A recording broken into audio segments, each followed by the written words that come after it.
చేతులు, కాళ్ళు, తిమ్మిర్లు, తిమ్మిర్లు, పిక్కలు మంటగా పట్టేయడము. అనిపిస్తుంది.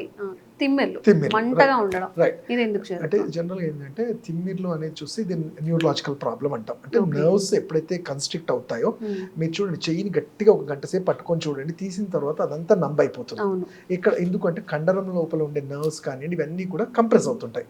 సో, అలానే మన శరీరంలో కూడా కొంతమందికి బాడీ స్టిఫ్‌నెస్ లోపల ఇన్‌ఫ్లమేషన్ వేరే ఇతరత్ర ప్రాబ్లమ్ వల్ల అవుతుంటాయి. జనరల్‌గా 40స్ ఆ క్రాస్ అయిన వాళ్ళలో ఈ మల్టీ విటమిన్స్ తగ్గిపోవడము, విటమిన్ అంటే ఆ టైం ఆ పీరియడ్ ఆఫ్ ఏజ్‌లో ఏంటంటే సరైన ఫుడ్ తీసుకోం. హ్మ్. ఎక్కువ కెరియర్ ఓరియెంటెడ్‌గా ఆ టైం ఉంటుంది కాబట్టి 30-40 ఉంటుంది. బట్ అది కాకుండా డయాబెటిక్ వాళ్ళలో అక్కడ ఏంటంటే ఫుడ్డు, ల్యాక్ ఆఫ్ ఎక్సర్సైజ్ వాటి వల్ల అవుతుంది. బట్ డయాబెటిక్‌లో ఎంత మెయింటైన్ చేసినా కానీ ఈ షుగర్ అనేది ఆ నర్వ్స్‌ని డ్యామేజ్ చేస్తుంది. దాన్నే న్యూరోపతి అంటాం. డయాబెటిక్ న్యూరోపతి మీరు వినే ఉంటారు. డయాబెటిక్ వచ్చిన వాళ్ళకి రెటినోపతి అంటాం.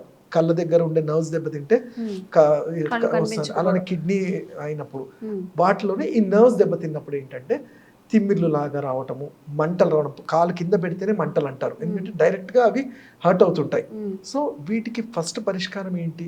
షుగర్ లెవెల్స్ ఎలా ఉన్నాయి?